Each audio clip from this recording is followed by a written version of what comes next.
3 যুগের বেশি সময় ধরে পরিত্যক্ত এক বিমানবন্দরে এবার প্রাণ ফেরাচ্ছে ভারত। আর এর কারণ হিসেবে ভারত বলছে বাংলাদেশের নাম। সীমান্তপাড়ের জেলা লালমনিরহাটে বিমান ঘাঁটি সচল করায় ভারতের চিকেন স্নেকে হুমকি বাড়ছে, এমনটা জানিয়ে বাংলাদেশকে জবাব দিতে সীমান্ত ঘেঁষা কৈলাসহরে অচল বিমানবন্দর সচল করতে হুমড়ি খেয়ে পড়েছে নরেন্দ্র মোদীর সরকার। যদিও যা জানা যাচ্ছে তাতে ভারতের অন্য পরিকল্পনারও ধরা পড়ছে।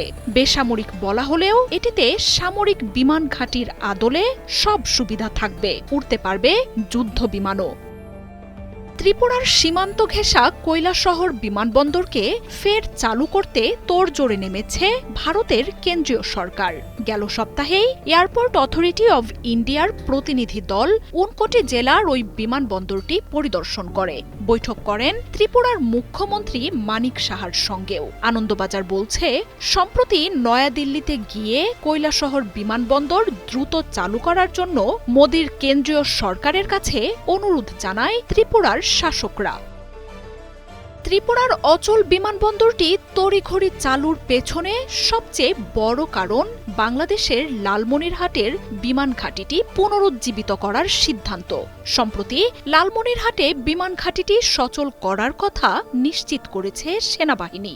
ওয়ালটন আবারও মিলিয়নিয়ার অফারে ওয়ালটন ফ্রিজ কিনে আপনিও হয়ে যেতে পারেন মিলিয়নিয়ার। তবে ভারত সীমান্তের মাত্র 15 কিলোমিটার দূরে বিমান ঘাঁটিটির চালু করার ঘটনা তোলপাড় ফেলেছে মোদীর প্রশাসনে। ভারতের দাবি, লালমনিরহাটের বিমানবন্দরটি চালু করতে চীন সহায়তা দিচ্ছে। এই জন্য নাকি জেলাটিতে চীনা প্রতিনিধিদের আনাগোনাও শুরু হয়েছে।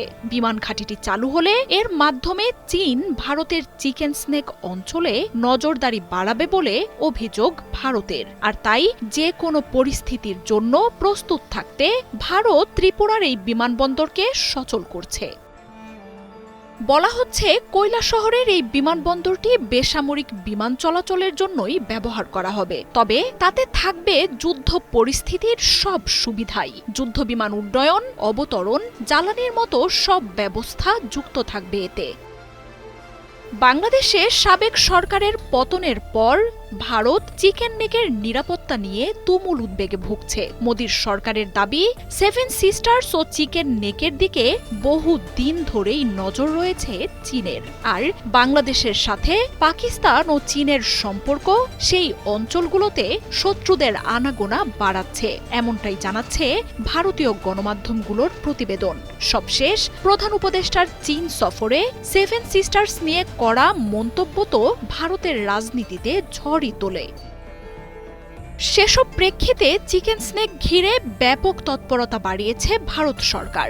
7 সিস্টার্সকে জুড়ে রাখা অঞ্চলটির নিরাপত্তায় মোতায়েন করেছে S-400 আকাশ প্রতিরক্ষা সহ অত্যাধুনিক যুদ্ধ বিমানও। চালানো হচ্ছে একের পর এক সামরিক মহড়াও। ত্রিপুরার এই বিমানবন্দরটি চালু হলে তাতেও প্রতিরক্ষা কাঠামো বসানো হবে, এমনটাই জানাচ্ছে ভারতীয় মাধ্যমগুলো। আর সেসবের একটাই লক্ষ্য, তা হল বাংলাদেশকে বার্তা দেয়া। মার্জিয়া উপমা, ৭১।